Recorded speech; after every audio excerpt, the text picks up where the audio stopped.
All right, and we are live. Woohoo! So, this week's guest is one of the most passionate wild food educators out there. He blends deep ecological knowledge with hands on foraging skills, the kind that make you want to grab a basket and head outside right now. Through his platform, Feral Foraging, he's been inspiring thousands with everything from quick, practical tips to long form deep dives on how we can find, harvest, and even restore the plants that feed us. Ladies and gentlemen, please welcome Jesse from Feral Foraging. Hello, thank you. I'm excited. Heck yeah, Us Jesse. too. So pumped to have you back, man. It's been a minute. It's been like Yeah. about definitely over a year now since we talked to you last, or since I talked to you last. Lindy couldn't make it that day, unfortunately. hmm And it's been a while since then, so I'm just curious, man, how has the foraging season been? What have you been up to? That's a good question. That has a multiple part answer. Unfortunately, the first and largest part of the answer is that I have not been able to do a lot of foraging this season. I have been in my office on my computer for many hours each day, working on a foraging app that we can talk about a little bit later on in the episode if people are interested in that. But yeah, I haven't got to do as much foraging as I would uh, typically want to, or definitely want to. But recently was able to, things are finally kind of tapering off in terms of needing to do everything all at once for the app. So my wife and I were able to go out, and last weekend we went and we were able to go and get a fair bit of elderberry, which is what we talked about on the Mm. last episode. Yep. And I lucked out because my one spot where I normally get them from, and it's crazy. Like if you find a productive elderberry, you need like one shrub, and that's it for like what we would use in a year. And that one unfortunately just wasn't doing well this year. But just down the way from it, there was one growing in a cold spring, and I think that because of that, and it was in a little bit more of a shady environment, it was a little bit more behind in its progression. So it was at the prime stage for picking, and again, like one shrub and more than we could ever know what to do with in terms of Yeah. elderberry. It's a beautiful plant. And anyone watching this right now or watching it later and listening to it, check out the episode we did with Jesse last year. We went really deep in elderberry. There's a lot of good knowledge there. And yeah, your app, man, I mean, totally understand, that's got the priority right now. And, then sometimes you can't forage as much, but that's okay. The plants are still going to be there next year, right? Yeah. So you Right. can always come back. And I definitely love to talk about your app. I mean, I think we should do it right now, honestly, Okay. quick, if you want, because it seems like such an awesome tool. And I just downloaded it earlier today. Haven't tested it out yet, but I think it's in its beta test right now, right? Or did you No, we're already? we're fully We're we're fully fully launched. good to go. Yeah. The one thing that I'll mention is that we are still actively adding a lot of really big important features to it. So one feature that we're in the middle of adding right now is the foraging journal feature to the app. Mm. This is a lot of aspects of the app are things that I've always wanted to exist, for there to be some tool that does this thing that we're in such a um, small niche, relative to, I mean, if you think about like a diet or a fitness app, those are relevant to like everyone. Yeah. But there aren't comparatively as many people that are interested in foraging wild food. So I finally decided, you know what, I'm kind of uniquely positioned. I came from a career in software engineering to be able to make this tool that I've always wanted. And that's what led me earlier this year to make the decision to fully, like, completely devote all my energy to creating it. And yeah, now it's out there. I'm really excited It's about it. it's called Gather, right? Yes, it's called Gather the Foraging App. And so like it's not very well indexed because it's relatively new by like app stores and stuff. But typically if you search for Gather Foraging together, then it'll pop up. It's got like a green icon that says Gather on it. So you can't Yeah. miss it. What are like your top two favorite things about it? So my top two favorite things, I already know immediately what they are. They came to mind. The first one is that, again, a thing that for me as an educator, I've always wanted to be able to give to people. If anyone would tell me, like, hey, I want to learn foraging, where can I start?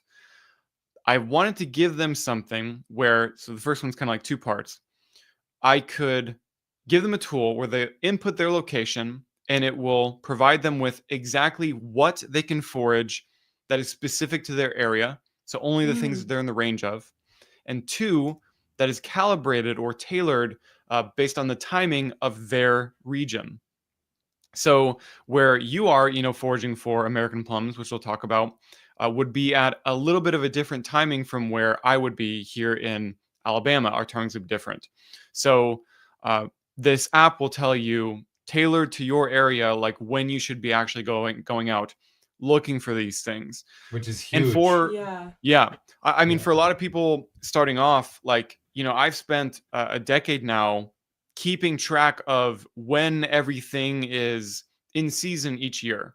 So, like, oh, when do I need to be going to look for elderberries? Well, let me go look in my photo library and I'll see when they were ripe the previous years.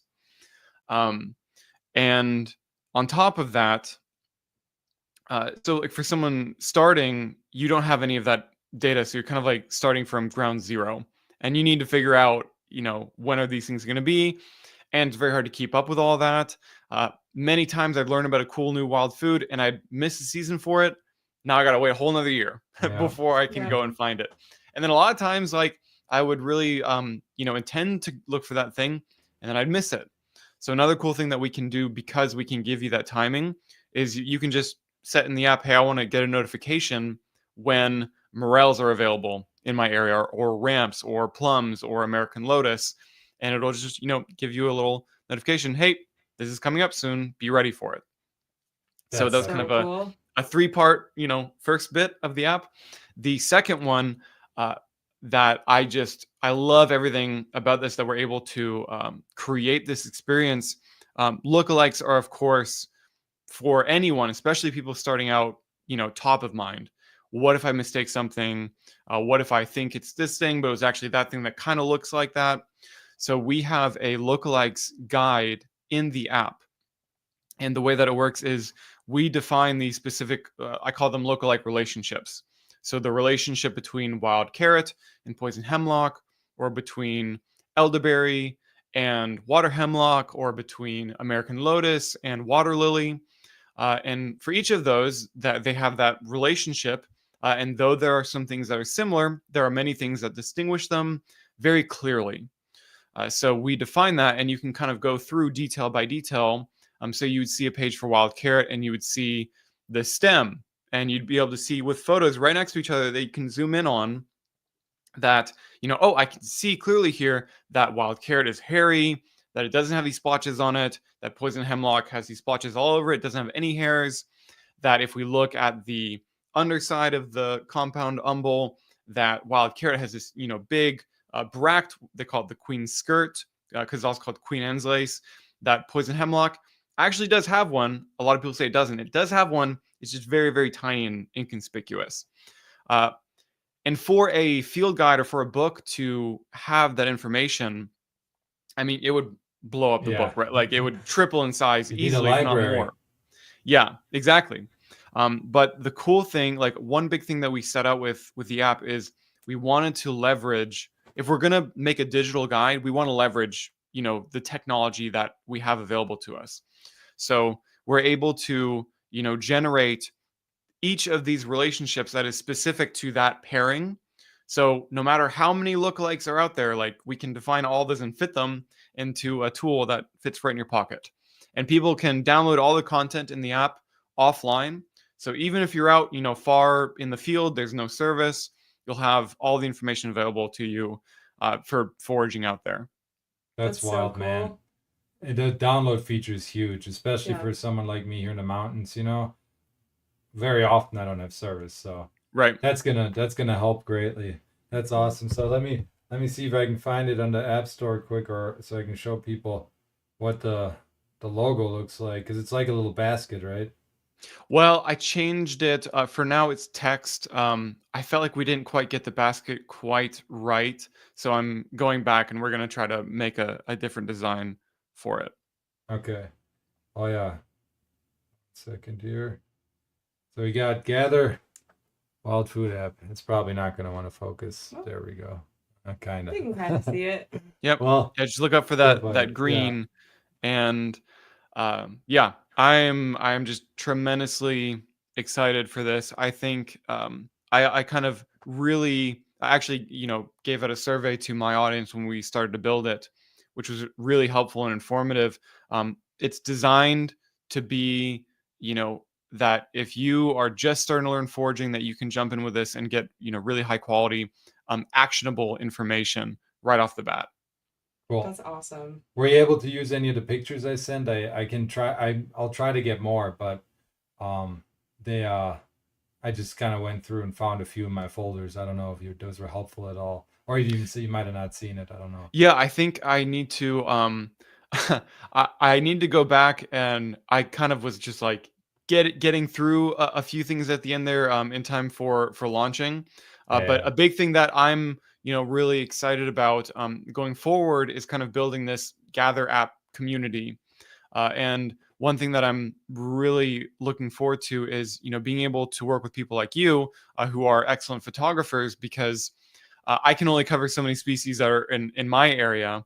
And yeah, being able to kind of leverage the community and work with people to get really high quality photos into the app, so that no matter where you go, at least for right now in the USA and Canada, eventually aspirations for the world eventually, that It's a you'd have this takeover. available. Yeah. Sweet. Yeah, definitely let me know. I'll try to get as many as I can. Sweet. So before we get into wild plums, I just want to share a quick clip here that I found that I thought was so hilarious. I didn't even watch the whole thing because I'm like, I gotta show this here on the podcast. I don't know. I'll play it with sound, but let me know because it's an Instagram clip, and I don't think I can turn the sound down. Let me know if it's too loud, then I'll turn it just off. Share my screen. So, so this is a nettle eating contest. Oh my gosh, my wife just showed this to me. Yeah, So you saw it already. I know. Well, Yes. it just says, "What could go wrong?" Yeah. I'm gonna turn it off. I think it's too loud. But basically, this is what you're seeing here right now. Is I think it's in Europe, and there's just a super long table with a bunch of people shoving raw nettles into their face and munching down on them, slurping them down with water. Man, Do you think they all have dentist appointments that they're trying to get to? I just probably Some numbing agents? yeah. I don't know how this end like how it's gonna end up at the end, but I feel like oh my god, there's a guy dipping it in beer. Did you see that?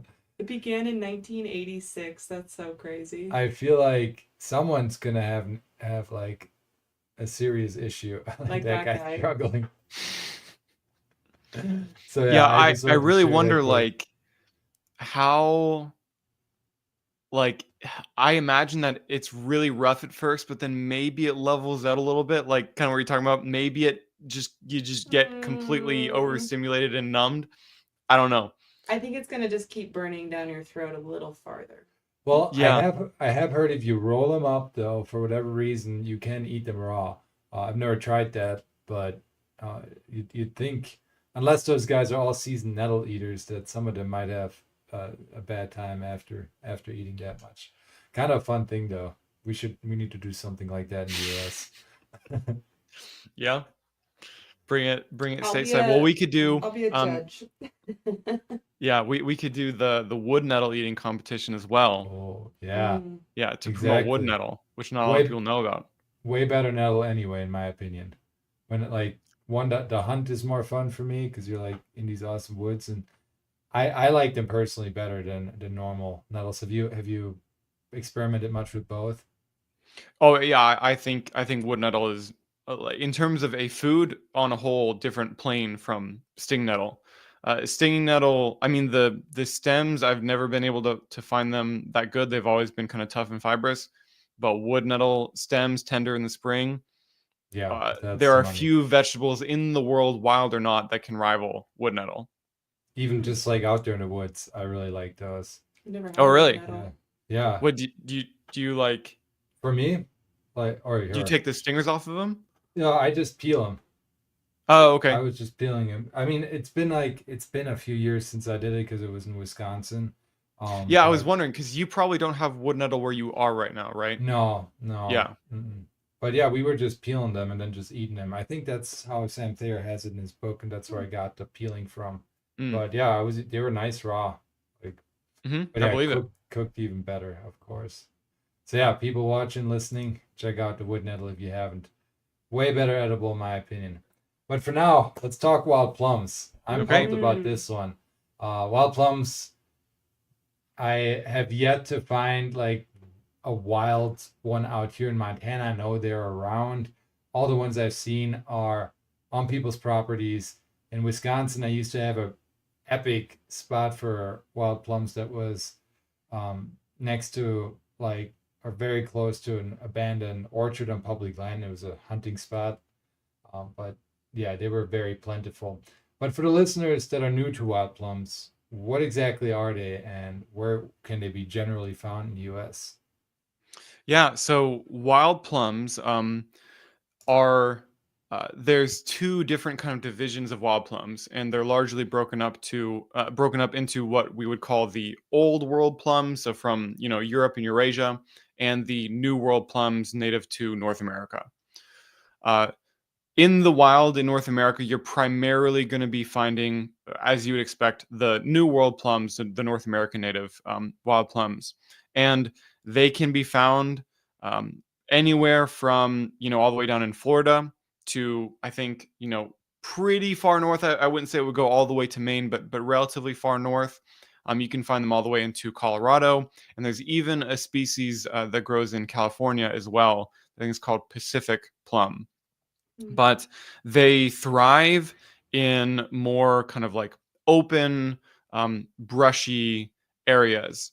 Uh, and so I made a video about this earlier this year that was called "Why Wild Plums" or "Why America's Wild Plums Are All Dying," because unfortunately, a lot of the ecosystem that they usually would have inhabited is being taken over or destroyed in various forms. So, one, they're being taken over by invasive plants, unfortunately.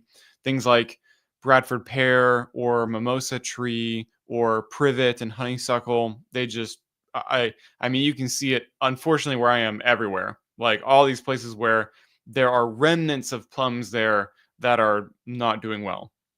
On top of that, in most of at least eastern US, we have a tremendous amount of fire suppression, which is something that naturally would have been on the landscape for however long, for many thousands of years, and that contributes to having more closed canopy forest, which wild plums also are not equipped to survive in.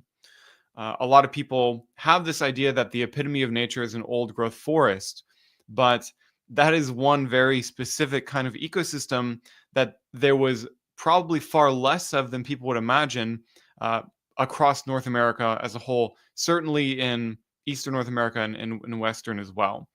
Mm. There was probably far more, open areas because if you think about it, if there's going to be a fire that started, the main things that would have stopped it would probably be, rivers Mm, or, areas with a lot of rocky conditions. But other yeah. than that, they would just kind of like keep on going for a while. Nothing really stopped them. And these weren't wildfires like what you see in the news. They were just these kind of like continuous, I don't know, gently burning fires that would work their Gentle way through the burning. landscape. Yeah. It's interesting that yeah, that is such a big factor in the like or has such a big impact on the wild plum Mhm. population. But there's a lot of and there's just been a theme that's been coming up, but there's a lot of plants out there, trees especially, that are really missing that fire factor, right? Like Mhm. oaks, and a lot of other plants. Yeah. But when you say like they've been significantly reduced. Like, do you know by how much? I couldn't give you numbers on it. I haven't found any personally, and it's almost surprising to me that there aren't a lot of numbers.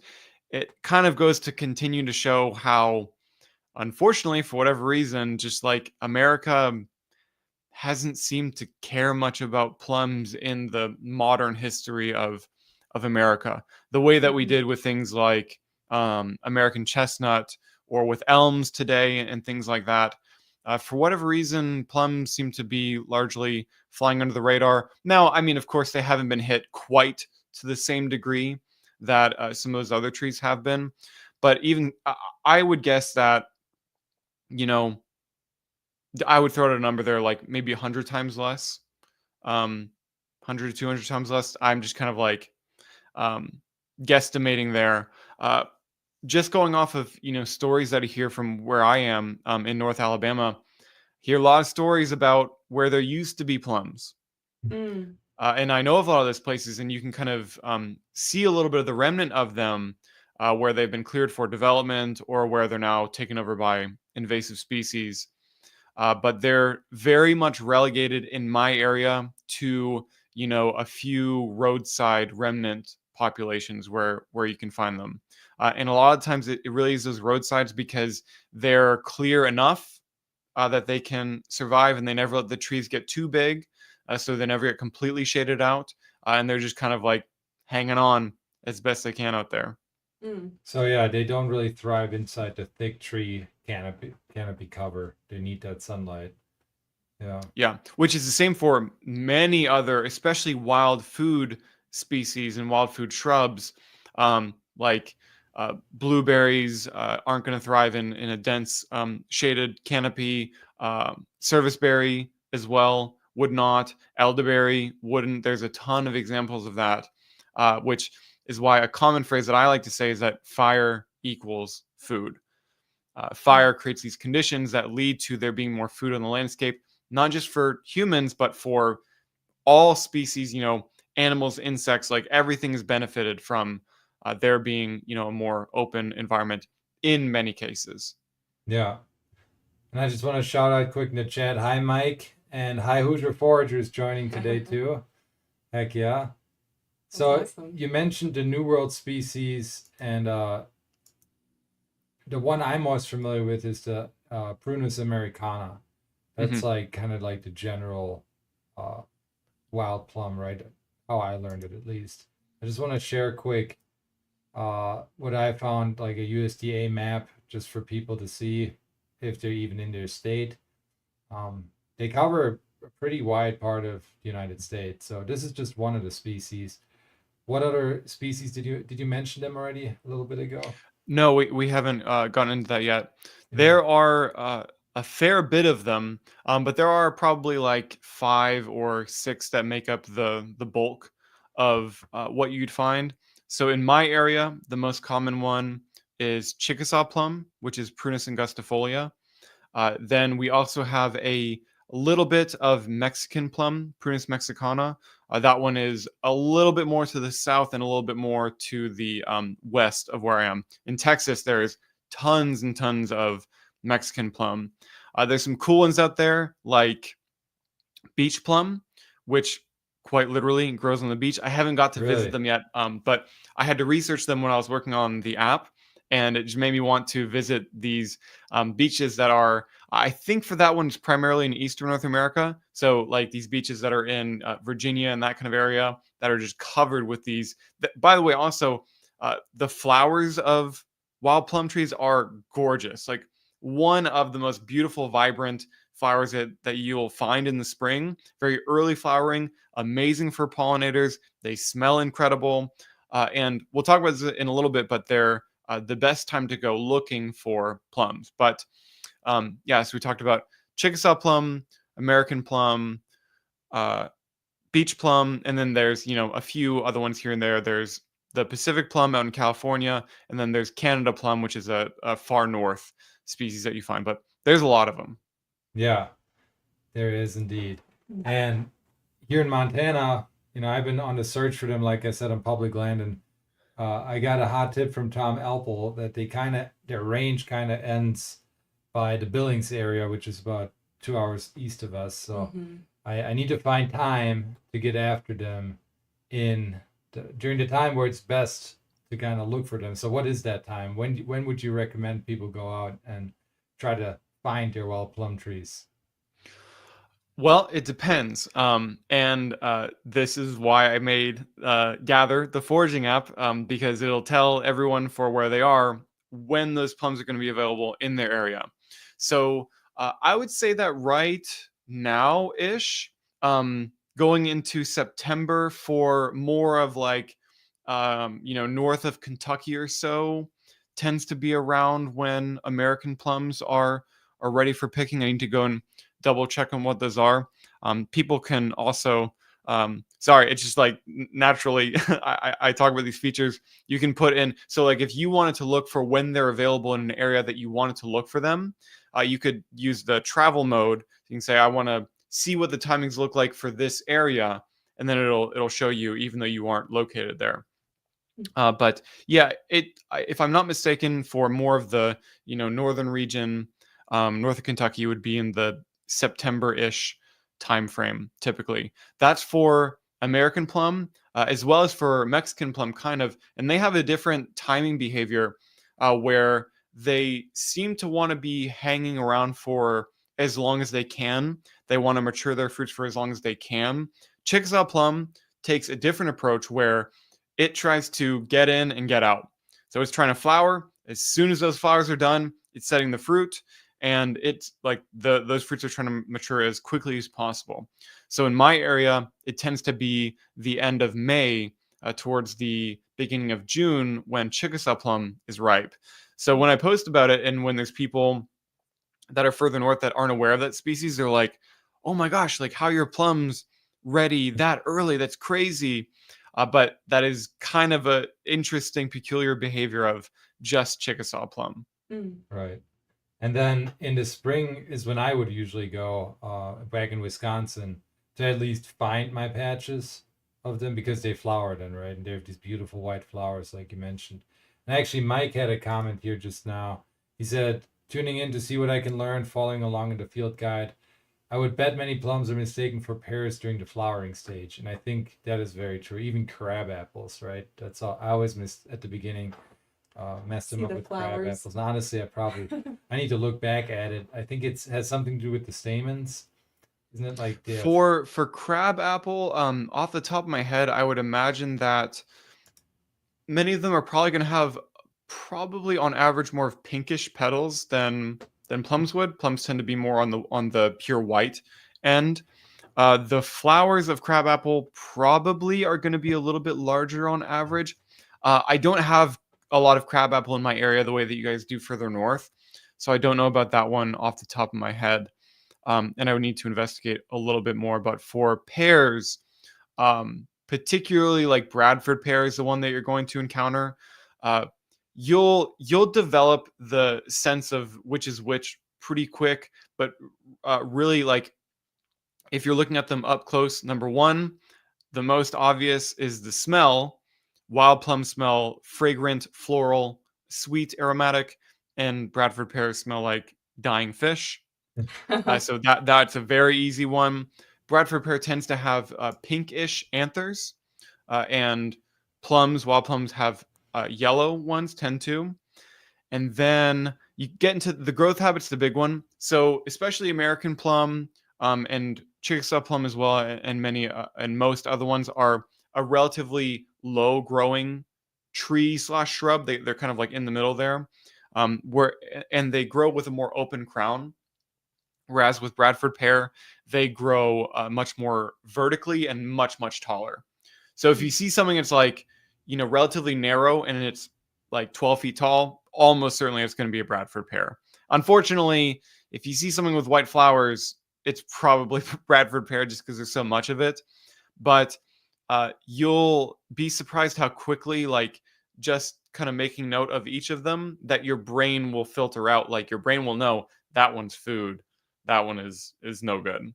Interesting. That's one of my favorite parts about foraging is like reawakening these instincts. And you know, it science sounds like kind of cliche, but it is a thing. Like especially I think the like pattern recognition. It's almost like your brain wants it. And I think that's why, I mean, I've taken people out that have never foraged before, and you know, they're like immediately in it. They like love it so much. And I think it's just these little dopamine hits. Mm-hmm. Yeah, there's something to that. And just earlier, I was working on adding a plant called Sochan to the app, Rudbeckia laciniata, and I was doing the lookalike relationship between it and Hispid buttercup. And it's one of those things where like I'm looking at these two different leaves, and like if I could just go out and show you, you know, this one is like this, that one's like that, like you'll pick up on it. And when you see them, you'll know. But I was having difficulty like just on the base of the leaves. Of course, there's other distinguishing characteristics, but just going by the leaves, it's like sometimes I would have difficulty articulating like exactly what is different about this, even though the patterns were very clear in my brain that they were different. It's just something that happens for whatever reason. Yeah. So, what is it about wild plums that make them such a good food source for both people and for wildlife? Yeah. Well, they taste good to start off with. They taste good with a an asterisk for a lot of them, especially for American plum. But they we'll get into the taste a little bit more. But yeah, they taste really good. They are an abundant shrub. Like you can get a pretty decent amount of them when you actually go out and forage for them. Because especially American plum and Chickasaw plum are both thicket forming species. So you know, if you find one, you're probably finding like a dozen or more of them. So that can be a very successful trip. Relatively easy to gather, you know, either picking them by hand. A lot of the time, they gather very well if you just like drag a tarp under them and give them a shake, and then all the ripe ones will fall off very easily. You might get some on your noggin. That's happened to me. Yes. Yeah, we I remember we were filming with that with muscadine, and we're like looking up at them falling, and I had a muscadine just fall like right onto my eye. And I didn't realize that they could feel so heavy. Yeah. But the one asterisk with the taste of them is that many wild plums have a relatively astringent skin. So whatever method that you use for processing them, you'd want to make it such that the skin was not ending up in the final product. So if you were to take a bite into them the way that you might with the domestic plum, then you'd think like, oh my gosh, these are terrible. But it really is just the outer layer that has that flavor. And if you just kind of like get the fruit flesh on the inside, they're very, very sweet most of the time. Another aspect of it, which has to do with wild fruit and food in general, is, you know, the ones you get from the grocery store are all, you know, a similar variety that's been selected, and they've kind of like got it dialed in terms of the flavor. But in terms of the genetic diversity that we see with wild plums and wild fruits, like varying tremendously more. So you might find some are more tart, or some are more astringent or bitter, or some are more sweet. And it's kind of a fun thing to do. You can go out and you can try to, you know, find the perfect one for you. But I always recommend, before you invest, you know, hours into gathering a bunch of them, taste a little bit first. Make sure that those that you're finding are like actually good tasting, that you aren't getting all this time for a thing that you aren't going to enjoy eating anyway. Yeah. Yeah, and I think that's true for a lot of wild plants out there, Mhm. especially like spruce tips is always a great example. We Oh, found- really? With Yeah. spruce tips? I didn't know that. Yeah, Some people, yeah, some found- trees are not so good. yeah, some are just Mm. very, Yeah. some are literally like citrus candy, Mm-hmm. and some are like just Like Resinous? They're yeah, just kind Yeah. of resinous is a good dry word. and We found one this year. We found insane tree that was just like, oh, so good. And Yeah, it's another like, it's kind of you know, you people get into foraging, and then like maybe you're just starting off, and it's fun to find like whatever you find is fun. But then you get into this aspect of it where it's like, no, I'm not just looking for a spruce tree, but like the spruce tree. yeah, And I think Mhm. there's always something more fun. There's always another treasure hunt to pursue when it comes to foraging. Definitely. trophy forager, you know. It's like those elk hunters out there. So Hoosier Forager said we used the tart method for mulberry, and I've done that before back in Wisconsin. It's a very, very good idea. Works for a lot of wild fruits. Um, so, real quick on the Bradford pear, we had Brian from Healing Ecosystems on the podcast this year, and he said him and his buddy, they've been gorilla grafting them. Mm-hmm. So they actually take edible pear, like a good pear, and graft it on the Bradford pear in the cities, and it's been working, which is a really cool like avenue to explore, I think, for a lot of people out there. And I also think having more native fruit trees or shrubs on your property, if you have that option, is a great idea. And something like wild plums, if there's a hunter listening right now, it's a great plan to plant if you want to attract more deer and things to your property, because it does feed a lot of wildlife. Yeah, not just deer, but wild turkey as well. It's a big food source for them. Historically, bobwhite quail, another big one for them. And unfortunately, like you can kind of chart how the decline of wild plums and the habitats that you find wild plums is very much aligned with the decline of really important game birds that we used to have, like bobwhite quail. Interesting. That's really good to, yeah. Yeah. See, in Germany, when I lived in Germany, that was an issue with rabbits and pheasants, because they used to have all these hedgerows on farm fields, little parcel of farm field, and then they removed all that to make these giant fields. And a lot of those hedges were things like wild plums. They gave a great cover for those smaller animals, and yeah, they have a very important part to play in the in the ecosystem. Mike said, there's a hunter listening. So Pius here said, have you found a difference in the taste of wild plums depending on the type of ground they grow on or the amount of sunlight they get? That's a good question. I mean, there may be a correlation there. If they aren't growing in a lot of sunlight, then they tend to not be doing as well. And I guess, like, generally speaking, I haven't found many. I mean, there aren't many fruits to test out that are kind of growing more in the shade. So maybe that's part of it too, but those haven't tasted good, but that just could be coincidence. Yeah. In terms of the ground, I can't say that I have so far. And generally, like in a lot of places that I've gone to, I'll find a lot more difference in flavor between like two different plum trees in one area than like plum trees in two different areas. It can really vary that much. So my inkling is that ground might not have too much effect on the flavor, but I could be wrong about that. And that's an interesting question and idea to pursue. Yeah. I've noticed a big difference with like choke cherries. Choke cherries, like I'll go for a walk at the little park that I go to every morning, and the ones that are in full sun and they especially get ripe pretty early, they're tiny and they don't taste that great, versus the ones that are kind of in partial shade or by water.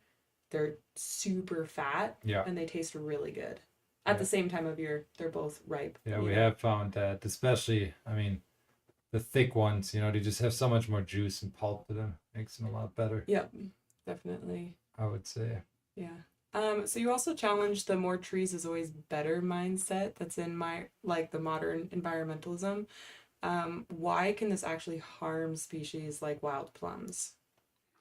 Yeah, I mean, basically, like, so we live in a ecosystem now in North America where fire does not exist for the most part where we don't intentionally place it. So if you, let's say you bought an abandoned farm lot and you're like, I want to leave this alone for nature to do its thing. If you do that in this new fire absent environment, what's going to happen is over time, the large shady trees are going to win. So depending on your geology, that will be like hickories or oaks or black walnut, or it could be ash and maple and tulip poplars where I am, things like that. The really tall trees are going to win.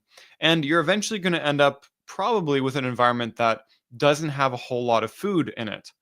Even if you have a bunch of oaks, if they're all growing, really tight together, that is not a very productive situation for them to be in. So yeah, we have this notion that every place needs more trees. And the reality is that there are many places in North America that could benefit tremendously from having far fewer trees. And a lot of that has to do with that if we want things to be more the way that they were before we started to augment the landscape so much, then fire needs to be a part of it. And again, it's not just beneficial for, oh well, we'll bring back this native plant and that native plant, but we'll also bring back these native insects that eat the seeds from those plants, and we'll bring back these other native game birds, these other native songbirds and mammals and things like that that depended on this food system and these food plants existing on the environment that have kind of really been pushed to the very edge of their possible existence in a way. And we've lost a tremendous amount of these species already, unfortunately. Hmm. So Yeah. what is it that people can do, like even in an urban environment, to kind of help bring the plums and native food trees back? Maybe like they can't go out and start a forest fire. Those kind Yeah, of Right. don't do that. yeah. Yeah, yes, don't I'm because the other aspect of it, well, one, like if people are doing stuff like that, then you will continue to give fire a bad name. Hmm. Unfortunately, because of things like Smokey the Bear, because of the wildfires that we see on the West Coast, people can only imagine that fire is a destructive bad thing.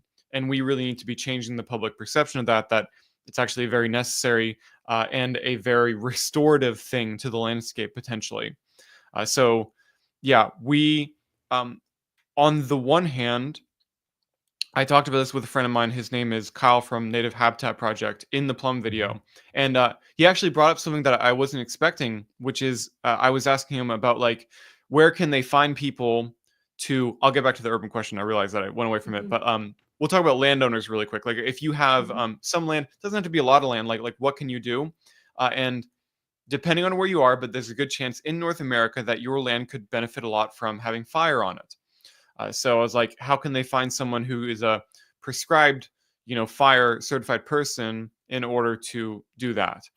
And from what I understand, that's kind of difficult right now, which is a good problem to have if people are listening and you're like considering a career path. Being a prescribed fire manager might be a good career path for you. Seems like there's a lot of demand, but because there aren't many people available for that, what Kyle was mentioning is that landowners should feel empowered to go to these events that, like the U.S. Forest Service will put on called Learn and Burns, where you can go to an event where they'll show you how to do prescribed fire, on your own land and how to do it responsibly, how to know to, look out for wind patterns and weather conditions and like how dry the ground is and things like that.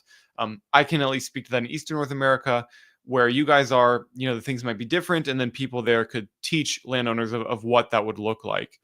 But I have a buddy of mine that he has been doing his own prescribed fires on his land, and not only has it been really beneficial to it, but it saves him a ton of energy. Of like, if he was going to go through and clear all this brush with a bush hog, that was going to take way more Hmm. energy and time and effort than just doing a fire, which is like this needs to be done responsibly, but within doing it responsibly is a ton of fun.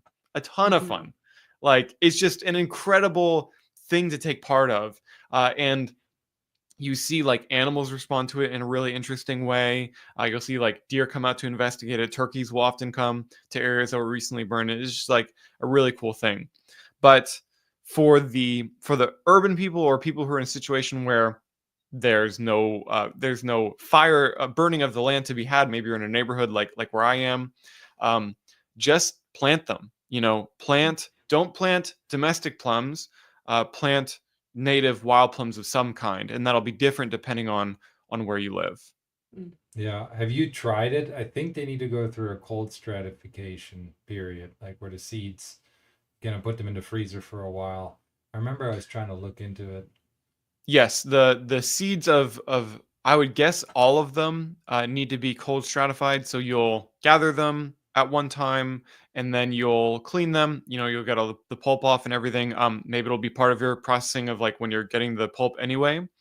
And then they would need to be in the fridge. I mean, I generally just think that I'll leave them in the fridge over the winter, and then Mm. afterwards we'll germinate them. And we have had a lot of success with germinating them, as well as this year. One thing that we did, the trick with germinating them, let's say that like that perfect spruce tree, you found that perfect plum tree. If you were to get the fruits from it, I don't know that they're going to be true to type. So the fruit you get might not be the same as the one that you got it Because of from. cross-pollination, Right. And just Yeah. kind of like, I think the rose family does that a lot, like apples in particular. Like you have no idea what you're going to get. Yeah. So what you can do is you can take cuttings from them and you can root them. And my wife and I did that this year, and we found that the softwood cuttings tended to do a lot better. So if you get them in the springtime when they're like just starting the new growth, but not like completely new growth, those seem to be doing better. She could speak better to this than I can. But we rooted them, and we got all the ones that we thought tasted the best. Either they tasted really good. Another variable that we found was some of them would maintain a nice, firm kind of like fruit flesh, but still be relatively, sweet, or not be really astringent. And I personally like that. Like, I don't like squishy plums. I like ones that have a bit more of a firm feel to them. And yeah, we rooted those out, and they're doing great. Like it was really successful. So we'll continue to grow those and then distribute them to friends and areas and plant them. So when you say you root them out, are you taking the cutting, kind of clearing off the bottom few branches, I'm assuming, and then are you putting them straight into water, into dirt? What are you doing there? So I'll speak to this as best as I can. I kind of go back through the steps that we did. I'm not an expert in this by any means, but we would take the cutting, and you would typically cut them at kind of like an angle. So if here's the stem, you would cut it kind of at an angle right here.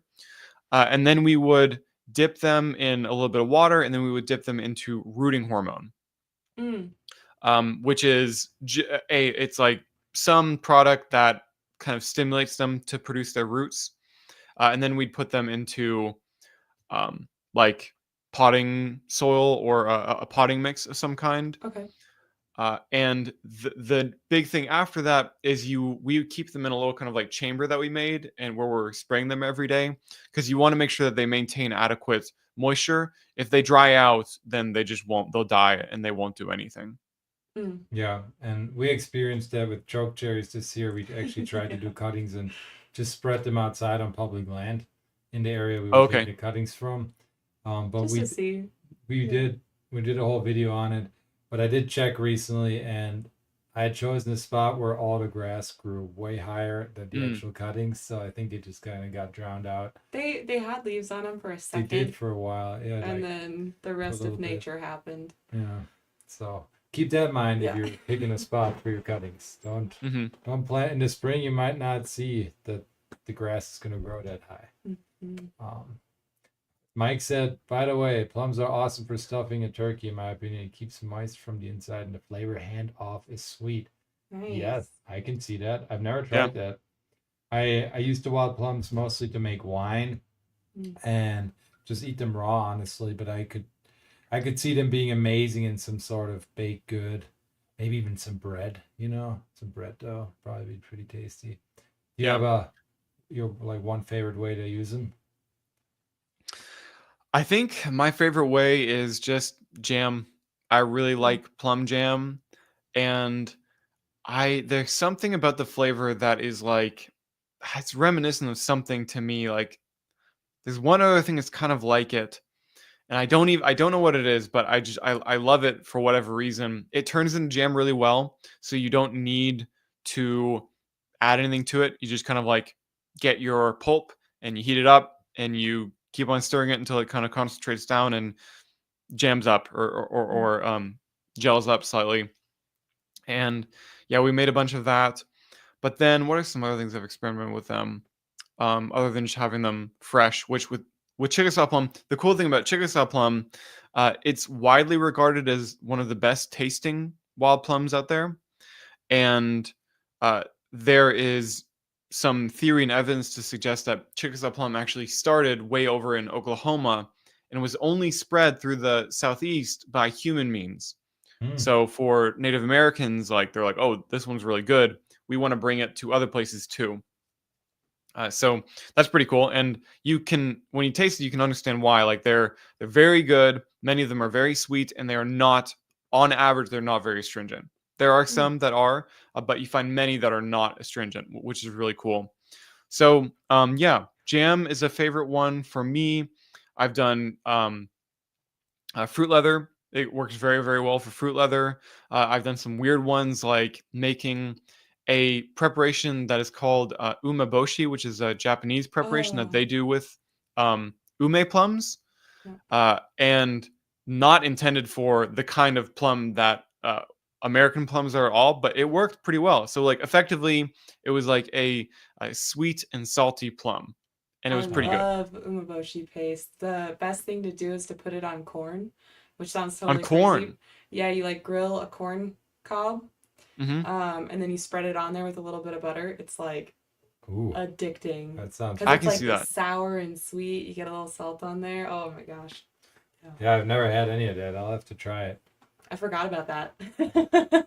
Actually, so Well, good. wild plums, an interesting topic, and thanks for sharing some of your knowledge around it. Is there anything else about them that you wanted to get out there before we kind of pivot Let me into think. I don't think another so. wild They're edible? very nutritious. It's the only thing I can think of off the top of my head. But yeah, I used to like really investigate that a lot, but now I'm just like, wild food's good. So like, Yeah, as long as I'm eating a lot of it, then we're good to go. Yeah, I've I think got I think we've covered everything. I've gotten to that point too, though, where I'm like real food. That's what it's about. Mhm. Nutrient dense food, not that ultra processed stuff that's rich in calories but void of I nutrients. do have one question. Do you know of anywhere people can source? So let's say they're living in an urban environment and they don't have any wild plums near them. Do you have anywhere they can look to find cuttings or seeds or something so they can grow them themselves? That's a very good question, and unfortunately, I don't have a good answer to it right now. Mm. That did lead me to one person that I wanted to mention. Um, is there is a person I talked to a little bit. His name was Marcus Toole, Toole, and he seems to know a lot about native of our American plum varieties, and uh, he even told me stories, kind of unfortunate ones, of like he was telling me how fast that we're losing a lot of these Chickasaw plum varieties that were passed down through generations of native people in North America. And like there was this one that was growing on this property, and they had moved and they were going to go take cuttings of it. But before they were able to, like, the new owner, like, just cut it Mhm. to the ground and herbicided Oh, it, and it was just gone. Bummer. oh, And he was like, those are just the ones that we know of like these amazing varieties of Chickasaw plum. Um, I A lot of times, like, you can, if you search for, like, native plant nursery, or even just a plant nursery, sometimes they'll have them. I know at a lot of the plant nurseries around me, they don't tend to have those. Like if you just go and you get plum, it's almost certainly going to be a non-native plum, like Prunus domestica, which is like the grocery store plum. But yeah, I would put out a call that we need to do more work with that, of getting wild plums into more nurseries, because I think Mm-hmm. it's very important, and a lot of people would be interested in growing them and planting them. Definitely. yeah. Such a cool wild edible plant. And one that a lot of people are already familiar with. So, Mm-hmm. it shouldn't be too hard to get them to want to grow more, hopefully. So, I want to pivot a little bit into another plant that you are like one of the only people I've kind of heard talk about this. And I read your article online. I know Sam Thayer has a section in his book, but the plant is American Lotus. And in your article, I think you said that American Lotus, Nelumbo lutea, if I'm saying that right, may be the greatest staple wild food in all of North America.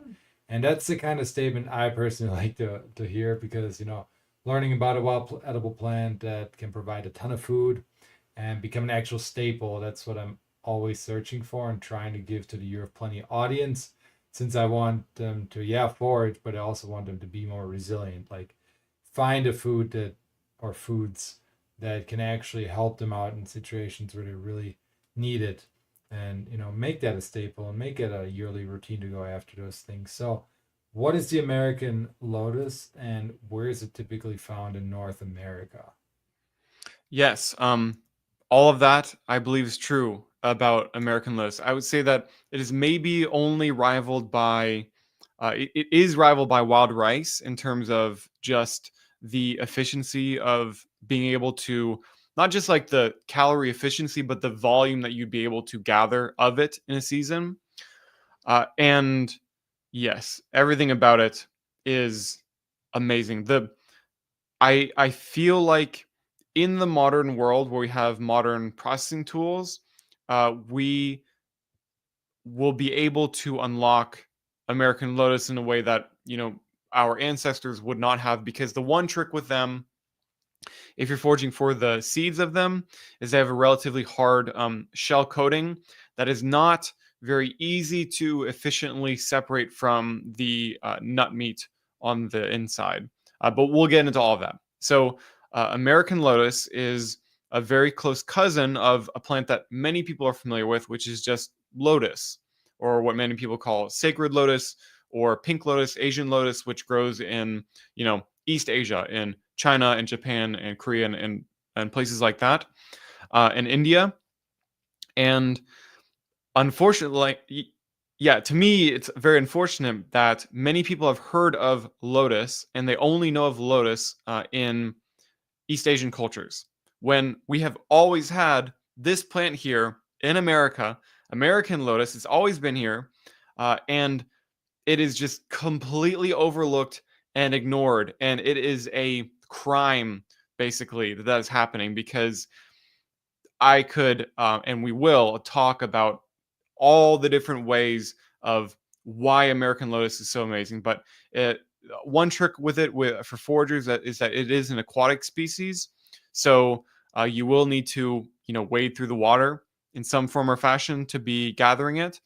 We actually gather it from a canoe when we go out and forage for it. Mainly, we're looking for the seeds, but then people can also, dig through the mud, which is kind of fun to gather the tubers as well. A lot of people are probably maybe more familiar with the tubers from a food perspective, because that's more often shown in TV shows and movies and stuff if they show lotus. But to me, I think that the real prize is the seeds. So let me pull up a quick picture from your article, just so people can see what that looks like. Here we go. It should be sharing, and yeah, sign up for Jesse's newsletter. Get your free download. Highly recommend. It's free, guys. It is good. It is a very good newsletter. So here are the seeds, right? The lotus and all. Yes, that's showing kind of like a view in time from like about midway through them being mature all the way to fully mature. This obviously the dark ones being the mature ones. Here's kind of what the flower looks like, just so people can get a bit of it's kind of how they grow, bit of an idea of what we're talking about here.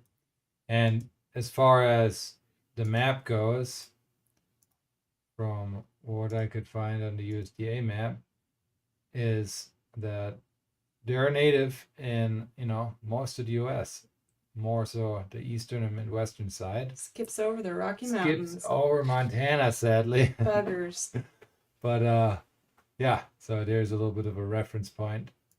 Did you, for your app, when you were looking for locations, were you referencing the USDA data much, or were you finding inconsistencies there at all? I wasn't referencing that one, just because it, other than like showing like it does or doesn't grow here, just doesn't provide a lot of actionable information beyond that.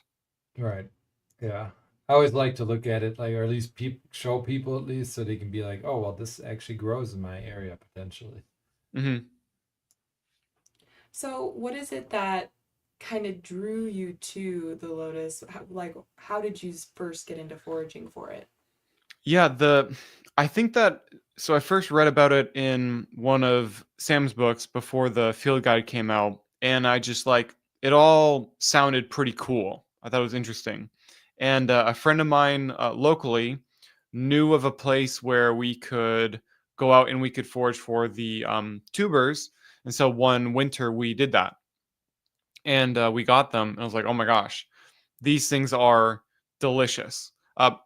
Very labor intensive. I'm sure that there are some locations out there that are labor efficient for getting the tubers, but the ones that I've been able to find so far are it's a lot of work to get them. But nonetheless, like super delicious. I mean, basically, like very much like eating potato in terms of like a delicious kind of like nutritive, starchy vegetable.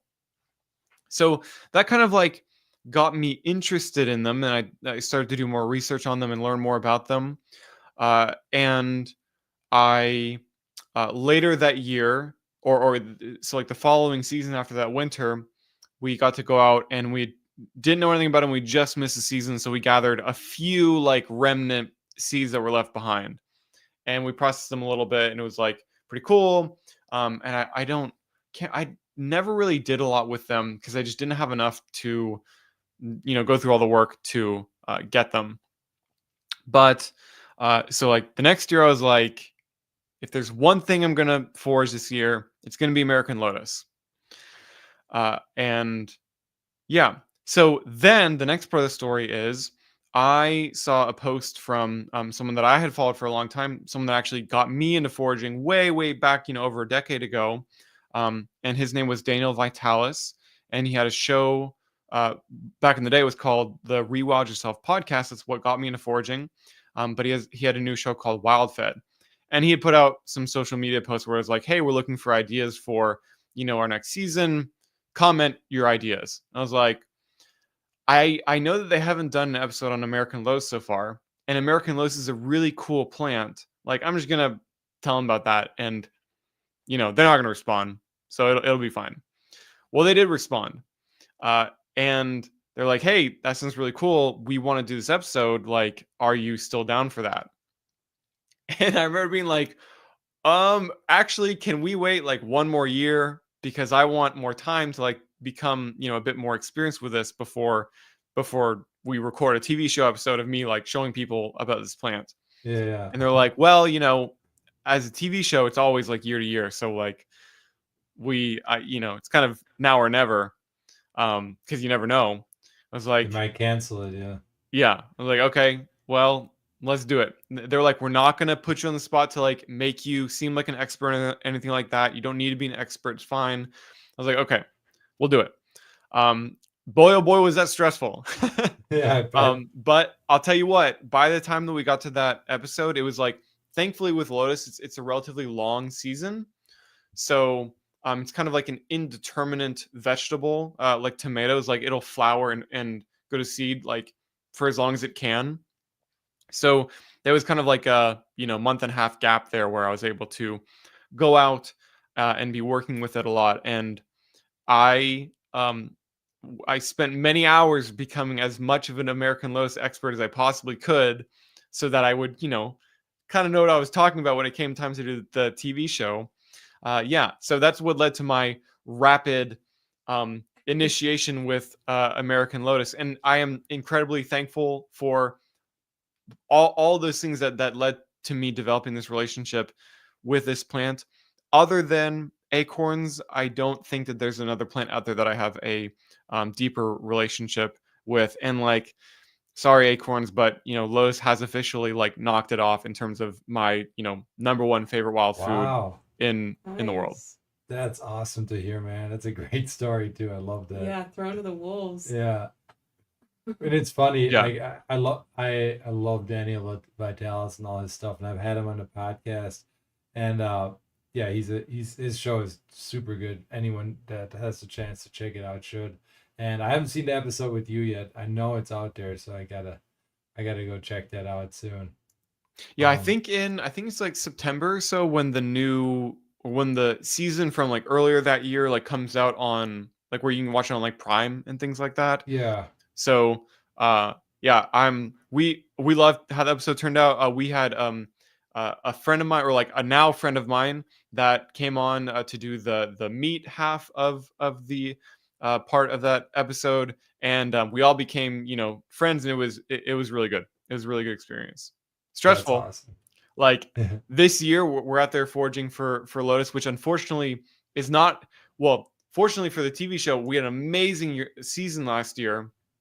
But this year we're out there, we're just enjoying foraging for Lotus. I'm not making a video about them this year. Unfortunately, I'll probably be next year.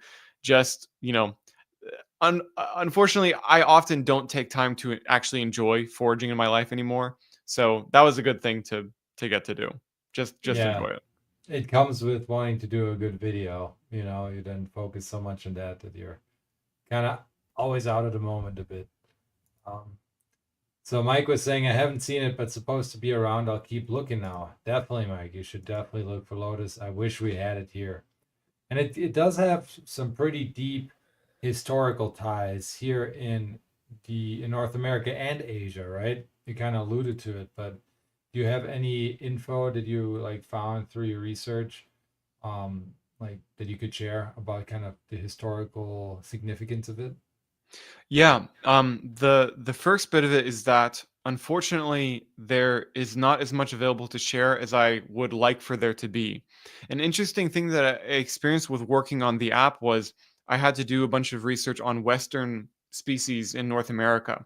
And I was blown away by how much ethnobotanical information was available on these species that you find like in the Pacific Northwest and in Southern California. And whenever I've done research on things in Eastern North America, there's like maybe a few things, you find a few bits here and there, but for the most part, you don't find a whole lot. And I believe that Sam refers to it in one of his books as where I am, part of where I am in the Southeast and other parts of Eastern North America as ethnobotanical deserts.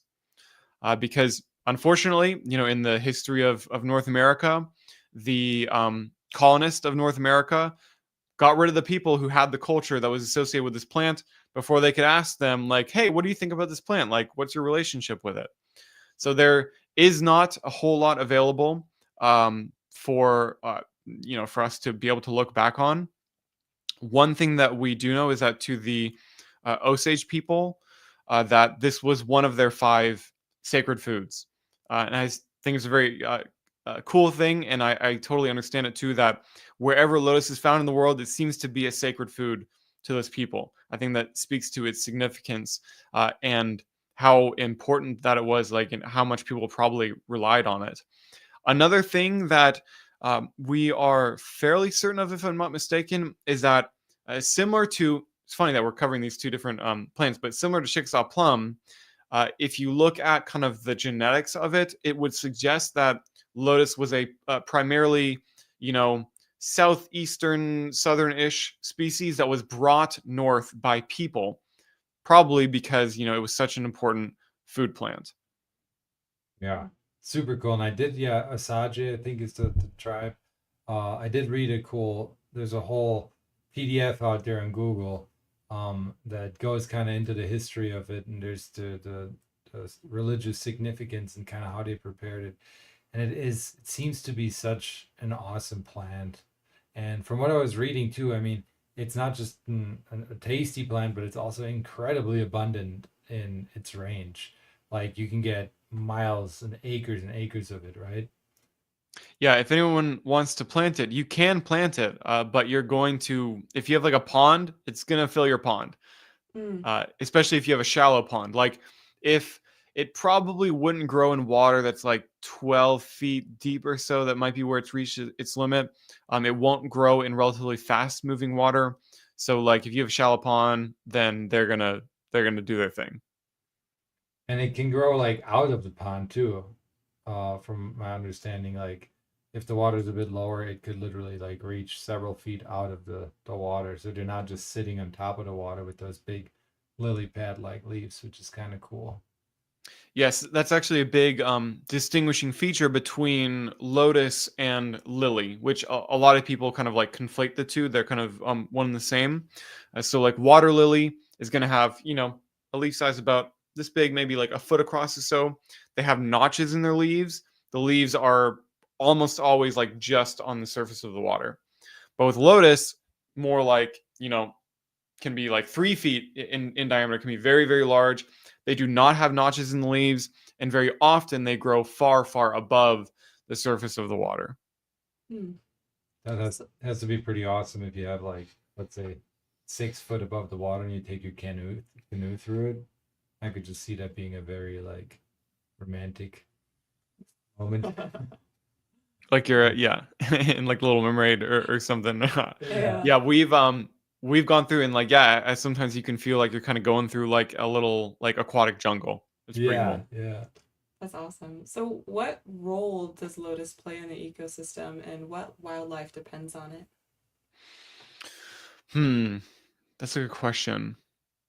I think that probably, I don't know specific species, although there are a few like moths that I think have like a direct like relationship with lotus, but largely like for small fish and things like that, it's an amazing habitat for them, where they can hide from larger fish in more open waters.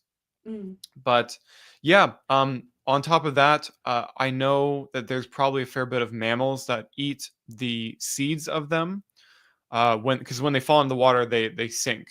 They're dense enough that they sink, and maybe even interactions with animals like biting into one and not wanting to have the rest of it, uh, is where they germinate from. Because Mm. as far as I'm aware, we have not like observed a natural germination of lotus happening. The seed coating is like quite literally impermeable, and they've actually germinated seeds that are over 1,000 years old just fine. Yeah, I think Another it's cool the thing about them it's the longest lasting seed, I think, from what I was reading, which is kind is of it, yeah, wild. I Pretty believe it. sure.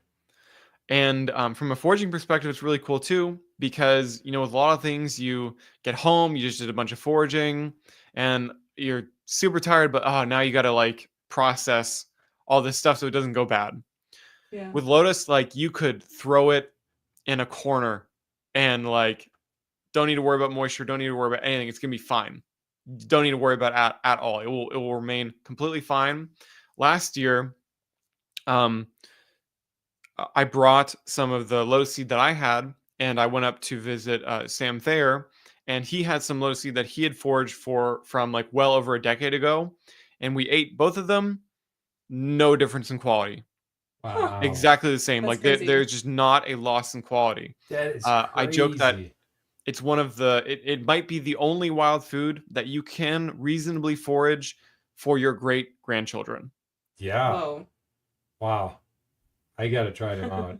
I'm gonna die one day, and it's gonna be a house filled with just like Lotus seeds. seeds. They're Well, gonna go, "What's this for?" I can see why Native Americans, relied on them so much then as a food source. I mean, what a what there's not a lot of other wild foods out there where you can just store them probably in like caches, maybe even in the ground, and then come back 5-10 years later and they're still good to eat. Mm. So that Mhm. is pretty Yeah. significant. Yeah, don't So need to do no special treatment for them. I mean, other than just keeping animals away, I imagine, but that's about it. yeah, And by the way, they taste amazing. Like, yeah, you might be like, okay, well, what's the catch? Like, are they really bitter, or something like that? And they do have an embryo in there that is bitter, that is removed through processing. But like, oh my gosh, the flavor of them, like, especially for people who are like, man, those foragers eat weird stuff. Like, I don't want to eat these weird greens and stuff that they eat. Like, this is just like a good old like American cereal, basically. Like, one thing you can make with them is you can make like lotus porridge or lotus oatmeal effectively. Oh. To me, it's kind of like somewhere in between oatmeal and grits, but it's better than both of them. Like, we're having a bad season this year, but I hope that I'm still able to get some, because like, I'm not exaggerating. I could have this every morning for breakfast, every day for a year. I don't think I get tired of it. It is oh my just god, it's just good. It's just very, very good and nourishing. It's super healthy. It's very like good like macro wise in terms of the balance between fats and protein and carbohydrates and everything. Like Mm. it's just too good. It's too good. All right, let's put a W Lotus in the chat right now. You hyped it Yeah. up. You hyped it up. That's awesome. So take us then through the processing, like from getting the seed to, I guess, from harvesting the seed to like making it into something like a porridge. Hmm. This recipe looks Yeah, and that would be for what I'm describing here is for the mature seeds. There is also a vegetable that you get from the immature seeds, which is kind of like a raw corn, in a way. But that one, would not have the advantages of, storage and whatnot that you get from the fully mature seeds. So for the fully mature ones, you gather, you have all of your kind of seed heads, right? And then you crush all those up, and like literally you can jump on them, step on them, because you're not going to damage the seeds. And I do that, and then I kind of like run them between my fingers, and then the seeds will pop out, and then I can put them into a bucket or whatever it might be. Then you'll have like little bits left over. You can just fill it up with water because they don't mind the water, and then you can get rid of the floating material out from that very very easily. So then you've ended up with your lotus in the shell now. And here's where things get a little bit tricky. The one trick with them is processing, and I'm hopeful. I'm trying to source a machine that will mechanically do all this because they do have them available in Asia, and Mm. I really really want to get one because that would I mean, it would change my life honestly. If I could reliably I would be able to get so much food, like so much food that stores perfectly. I can't even it would be amazing. And I'm working Dude, on acquiring one. you make me wanna move to the south. Yeah. That's Well, I awesome. wanna I wanna get them here so that we can then replicate them and distribute them to other people that want to buy them. Because kind of like what you see with some of the like black walnut crackers that are really good that people have made. Like I want this to exist, like, and to create this community around Lotus. I think it deserves one. But the way that I do it in the meantime is I use a tool called a oh my gosh, how am I blanking on the name? Dave built, which a lot of foragers might know. They know about it for cracking acorns or American hazelnut or maybe pecan or things like that. Is So it's that kind that of big like yellow machine? no, not a yellow Oh, one. You're thinking of the Grandpa's Goody Getter, maybe, yeah, which is for black walnut. yeah. such a This good one, name. so the Goody Getter is a like kind of like crushing things. It's like going like this, and the Dave built is with like lateral forces. So you have these kind of like things with notches that are going side by side, and they kind of they go by and then they get stuck there, and it pops the seed coating off. And you do that. It is a workout. It's a really good workout. So you don't need to go to the gym after that. Kind of like hitting it, hitting it, hitting it. There's like a lever and hitting it, hitting it back, and going back and forth and back and forth. But you can get through a fair bit of them, and then unfortunately, the way that it cracks them, and this is where a machine would do a much better job. The actual coating, the shell, and then the nut meat are relatively the same size, so there is not a good method to quickly sort them. So there is a Mm. little bit of manual sorting involved, which I hate doing manual sorting, but for a forager and for Throw wild food, it is a part of life. throw on So some anime. yeah, Yeah, we'll watch whatever show that we're watching while we're sorting through those, and um, yeah, then you end up with, like I said, one of the best foods in the entire world. that sounds so good. He was talking Mhm. about how he wants to get this machine from Asia to like do it mechanically, which will make it a lot easier. And yeah, seems Yeah. like that would be the move.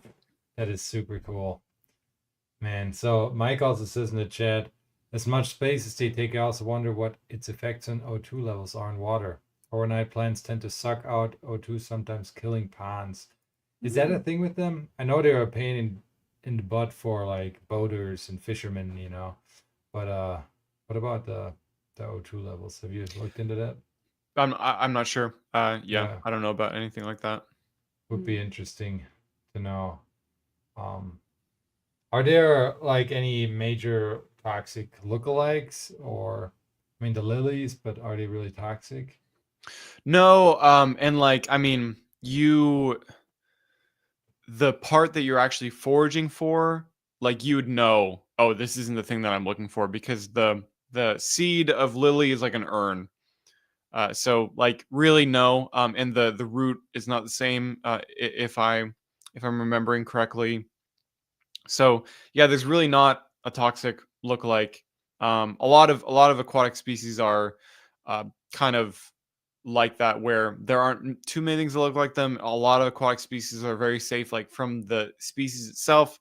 The one thing that you would need to be more aware of, particularly with the tubers, is the water quality of where you're gathering from. Mhm.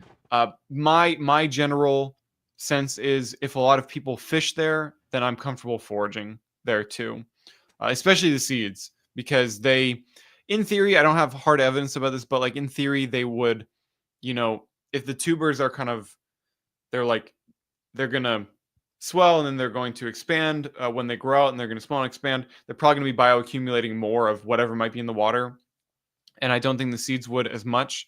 They're going to like be growing and then be done and not be doing any more metabolic stuff. So I'm generally a lot more comfortable with gathering the seeds. Like if there were a slightly situation that made me a little bit more concerned with the seeds, I'd be a bit more lenient with it. Yeah. It's something I think about a lot too, is like the seeds always seem like such an ephemeral thing for me versus like a perennial plant where the roots are there year after year, you know. Yeah, So yeah. I have the same kind of like principle with fruit, in general. Like if it's by a somewhat busy road, well, I'll get the fruit, I'll clean it, and it's probably not much worse than the agricultural field that I got my groceries from. yeah, yeah, Yeah. nowadays sadly we're They're at that point. yeah, they're probably by a road too, so Yeah. Yeah. So yeah. so you mentioned the roots, we mentioned the seeds. Are there any other edible parts? So I mean, we've done some cool stuff where my wife used the anthers inside the flower for a flavoring for ice cream. That was a lot of fun. Mm. It is kind of it's the word that I have for it is it's kind of perfumey, which you wouldn't think would make a good flavor, but it somehow was pretty good. So it's like, yeah, do with that what you will. Uh, then you can have the some of the shoots and the leaves that are very, very young. I have not found them to be very palatable.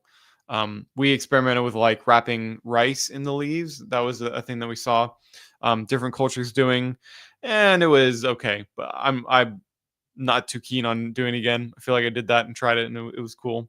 But Yeah. yeah, I mainly stick with the seeds and all the different like there's tons of other things just beyond the porridge that you can do with the seeds, and then the tubers as well. One of my favorite, in addition to the porridge, is my wife has a recipe that she makes that we call lotus bread, Mm. and Mm. lotus bread is kind of like cornbread, kind of, but the difference is that unlike cornbread, you don't need to cut it with any wheat in order to end up with a nice final product, which is honestly mind blowing. Like, of all of the non wheat flours that are out there, of all of them, almond, whatever it might be, I think that Ah, Lotus is the best. You don't need Yeah. to add any wheat at all whatsoever, and you still end up with like a kind of not fully risen, but an airy bread that is not super super dense.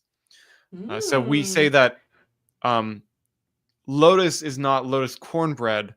Cornbread is Lotus. No. Cornbread is corn Lotus bread. There we go. yeah. Ah. That's so awesome. Have Yeah. you looked into the carbohydrate content? I'd be curious about that.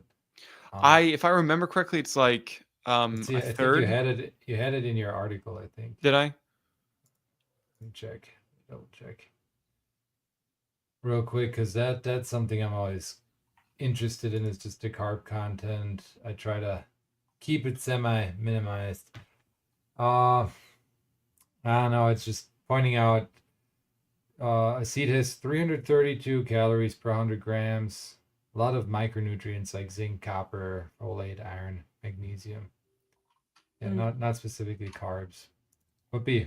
It's probably Yeah, I similar mean, to other if grains. someone were like, oh, here we go, lotus seed dried. Um, wait, what is this? This is not what I was looking for. I've like looked. Here we go. One cup. No, that's not what I was looking for at all. Um, I remember it being relatively balanced compared to other things. But I mean, like it is a carbohydrate at the end of the day. Like it's not going to be keto friendly if anyone is Yeah, on the yeah, keto diet or anything like that. yeah, yeah. Still cool though. And Eliza Smith, I just see, is asking in the chat, saying, "I haven't found lotus in the Seattle region. Has anyone else?" Sorry, we already covered it. Joining the live chat late, so you could get Jesse's Gather app if you're looking for more info on where things grow. Highly recommend, but it does not grow in the Seattle area from the USDA map. It kind of skips the whole western part. Looks like California has some of it, but it's mostly found on the eastern, midwestern half of the US. Unfortunately, I Yeah. wish it. We're in Montana, Eliza, So so nice. I wish we had it here. I'd be making so much bread. Yeah. Well, it Yeah, just you could seems like.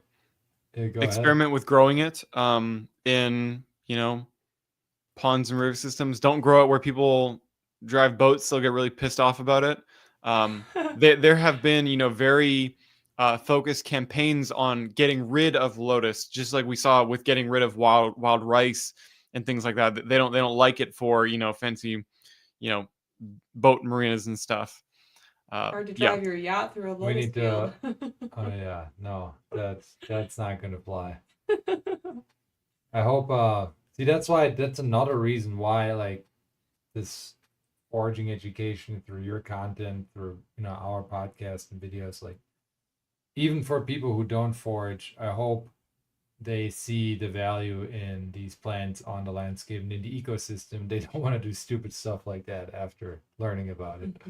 I yeah. mean, if they do, we can go on forage or strike and plant a bunch of lotus Oh yeah, in all their in the marinas. dark of night.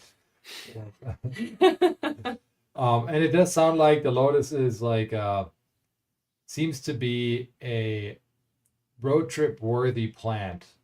You know, Oh yeah, like I'm down to drive somewhere far to get a bunch of these. right when you're going to the Wild Harvest Festival, like Yeah, if you're driving by and you see populations of them, like mark them down.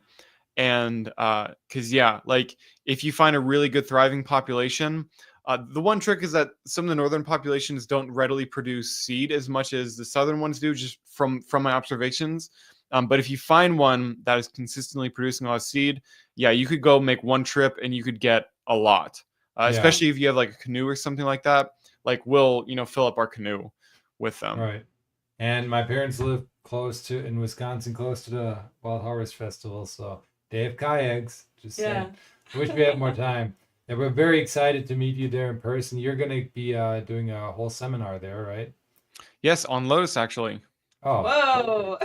perfect. Yeah. And we're actually Orion is flying in with us. He's gonna Yeah. stay at my parents' place for a night because he didn't have anyone to travel with, and then yeah, we'll see you there, which is super exciting to finally Cool. meet you in person. Yeah. I'm looking forward to Uh, it. Yeah, man. So let's see. I had another question about Lotus, and it was mostly had to do with like safely harvesting it and kind of the logistics around that. I mean, you've mentioned the canoe, but is there like, are there certain tools you bring out there to harvest them quickly or move around?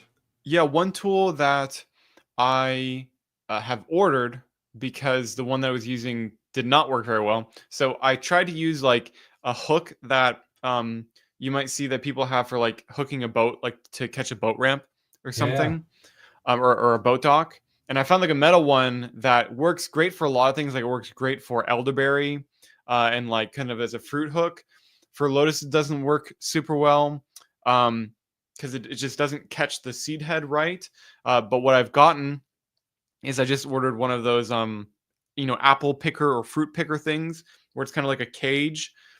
The one thing I'm going to need to do, I'm going to need to kind of rig it a little bit, maybe just literally like duct tape around so that it doesn't have like the openings in there. Because a lot of times when you grab it, if it's very mature, the seeds will fall right out. So I want them to fall into that little kind of like chamber. But that will help a lot because then we can like reach from some that are further away and grab them and get them into the canoe. Because when you're going through them, like you can't, they're like often in very thick populations. You can't just kind of like canoe around whichever way you want to. A big thing that I need to get is I need to get a polling pole, like what someone used for wild ricing, where it's kind of like a long pole that would, go all the way down, kind of like a gondola, if people can imagine that. Yeah. And I need to find one of like some young tree or something. I know cutting down a young tree is so terrible. For a purpose. I mean, storms happen all the time. True. Right. Yeah. Storm. Yeah. Right. Yeah. That was storm. Or I'll find an invasive tree, a Bradford pear. That'd be There you perfect. Yeah, there you go. Actually, Bradford pear probably would be really good because they grow up very vertically tall. But yeah, something where it's a little bit more narrow on the top, so it's lighter, but then it kind of opens up more towards the base so that you aren't like, it's not sinking into the mud, but it's kind of staying on top of it so you can really push through. And that'll give you a lot more mobility than trying to paddle through that situation, which can be pretty tough.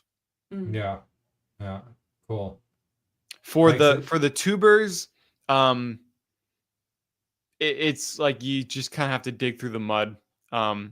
You need a shovel for it for sure, but yeah, I need to like talk to someone who's able to efficiently gather them from the wild because I have not been able to find a good method for it.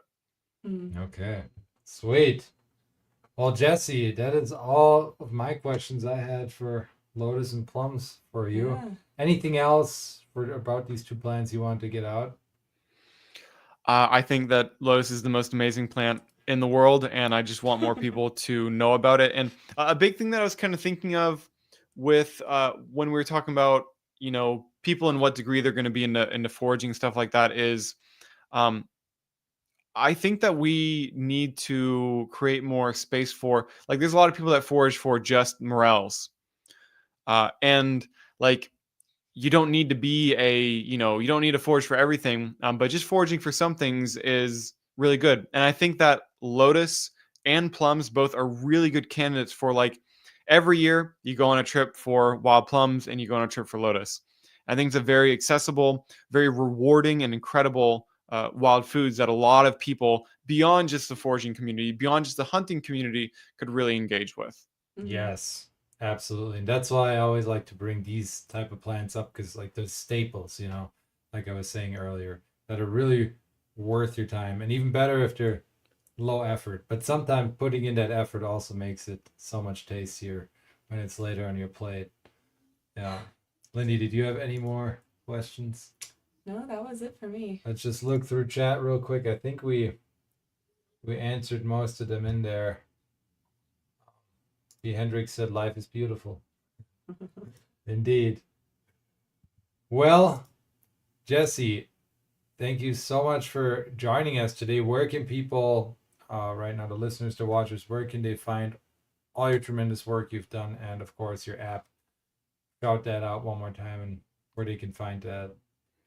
Yeah, so all of my videos that I create are available on YouTube for free. And yes, if you want to get to see, the recent work that I've been doing for the past 8 months, then the best place to find that, the only place to find that, because I put it all into one thing, would be the foraging app that I just launched, which is called Gather the Foraging App. So if you are on your phone right now, whether it's an iPhone or an Android, if you go to your app store and you search for Gather Foraging, then it should pop up as one of the first things right there. And just to be upfront with everyone, it is a subscription app that allows us to, keep the app going and keep on making it better, because we have a lot of, big aspirations and features that we want to add to it, which I'm really excited about. But you can try it out completely free for 2 weeks, everything that has in it. And another thing I want to mention is if you are, it's only available in the USA and Canada. If you download it and you see that there aren't a lot of species available for like wherever you are, please let me know. We've worked hard to make sure there's good coverage everywhere, but if there's one place where the overlaps of plants didn't quite work out very well, then I want to know about that so I can remedy that and bring better coverage to whatever area that might be.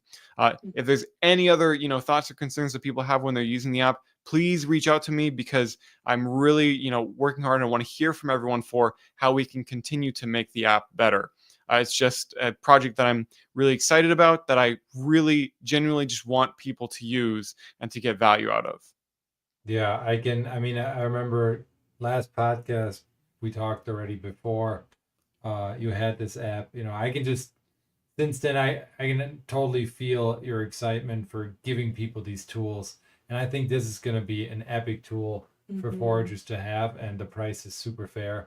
And also, you put so much work into it. You shouldn't feel bad for charging on that end. Definitely. And I'm sure it's going to get. I'm very excited to see where it goes in the next 5 years with all the, like you saying, the community input.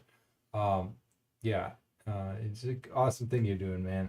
It's pretty. Yeah, big. it's been fun so far. We have like a community roadmap page where people can put in, new features that they want to add. People can like upvote them or comment on them. People can put in new species that they want to be added to the app. So yeah, I'm really excited for it. I'm really excited to start to build this community of people that are really invested in their foraging journey and progressing it further.